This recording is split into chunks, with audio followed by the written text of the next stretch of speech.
Hello everyone, this is Sunil Mishra and you're watching Bada Gyan Classes, a platform of learning for every class, with every subject. आज का जो हमारा session है वो class 9th के history chapter का French revolution, जो कि हमारा पहले से रनिंग से चैप्टर है, उसी का अगला सेशन, उसी का परहैप्स 5th सेशन लेकर के हम आ जाए हैं।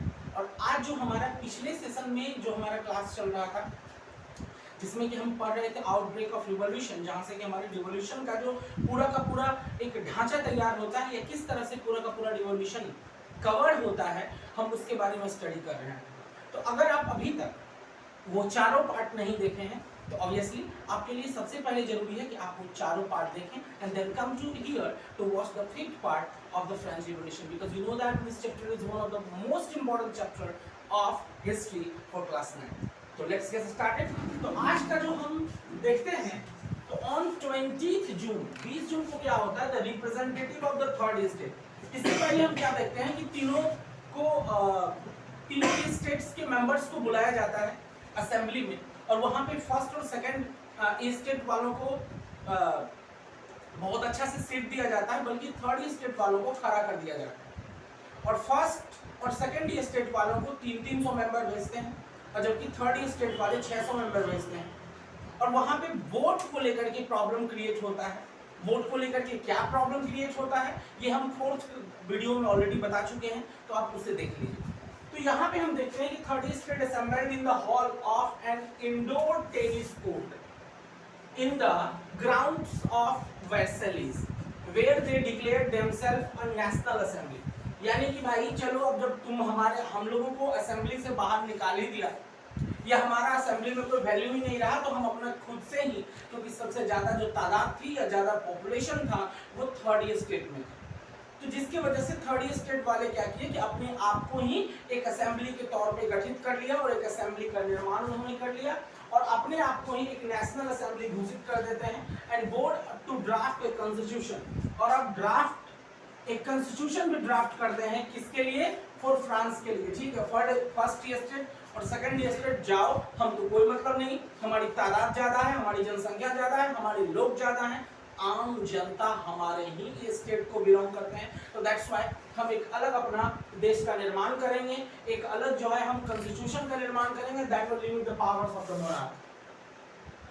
और इस कॉन्स्टिट्यूशन का जो सबसे बड़ा खासियत बोला जाए तो वो ये था कि उन्होंने मोनार्क के पावर को लिमिटाइज करने की कोशिश की, उन्होंने मोनार्क के पावर को कम करने की कोशिश की, जिसके तहत कि उनका देश बहुत अच्छे से चल सके। अब यहाँ पे एक जो है बड़ा ही नोबेल पर्सन थे, मिराबी एंड एबसियस। ये क्या थे? तो एक प्रिस्ट थे, प्रिस्ट मतलब होता है पुजारी, वो एक प्रिस्ट थे, और उन्होंने ही थर्ड स्टेट को लीड किया।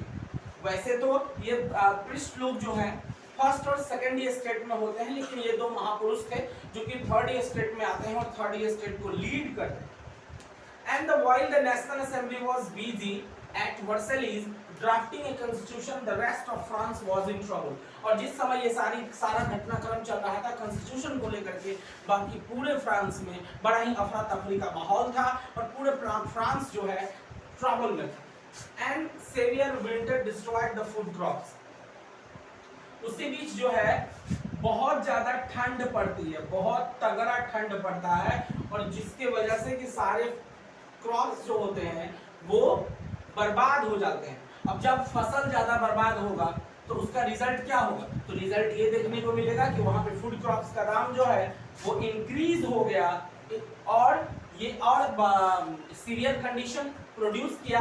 And the bakers also hoard the supplies of breads for making greater profit. अब इसका फायदा उठाने की कोशिश की किन लोगों ने?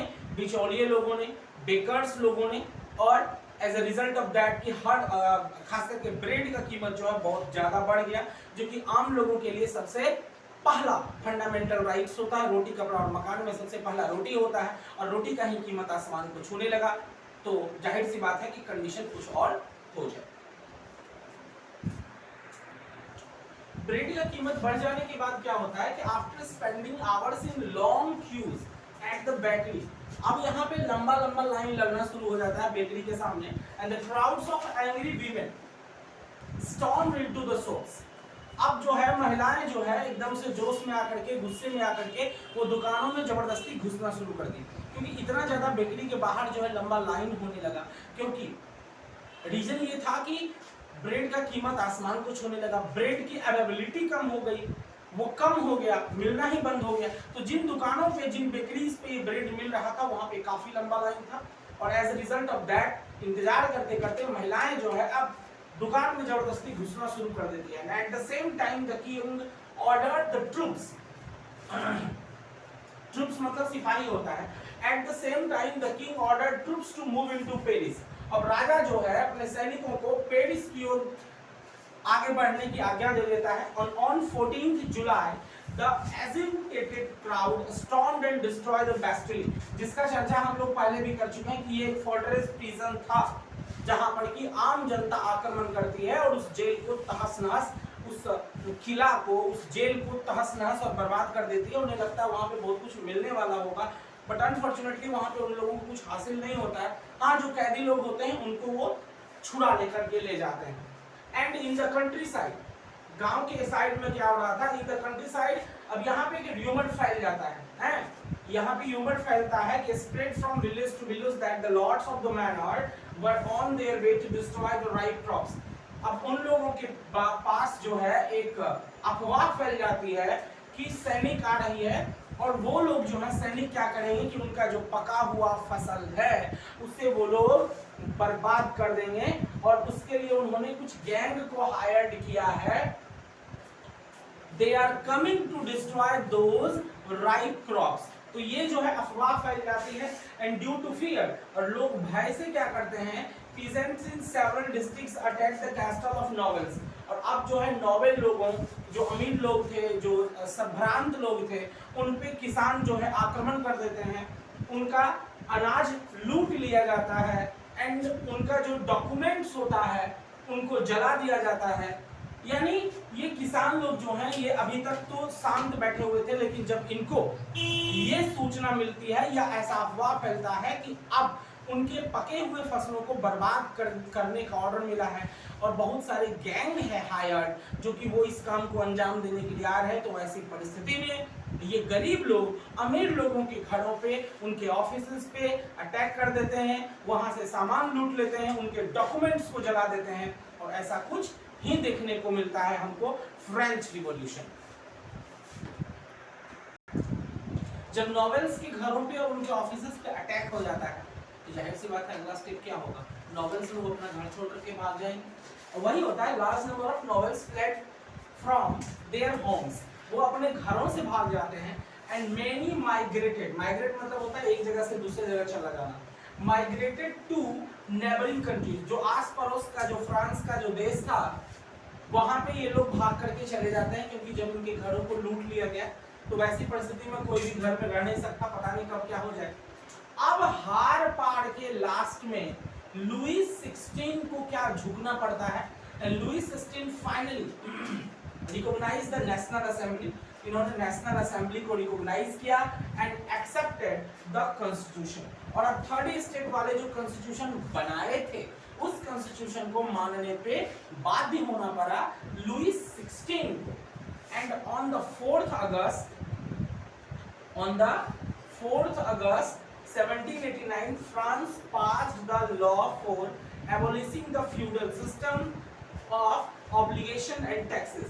और पहले से चली आ रही जो परंपराएं थी, जो टैक्सेस था, जो कंडीशन था फ्रांस में, उसको 4th of August 1789 को, जुलाई में ये रिवॉल्यूशन शुरू हुआ और अगस्त की ये बात है, तो 4th of August 1789 को ये इन सारी चीजों को, यानी पुराने सारे नियम कानून को एबोलिश कर दिया जाता है, खत्म कर दिया जाता है। And the number of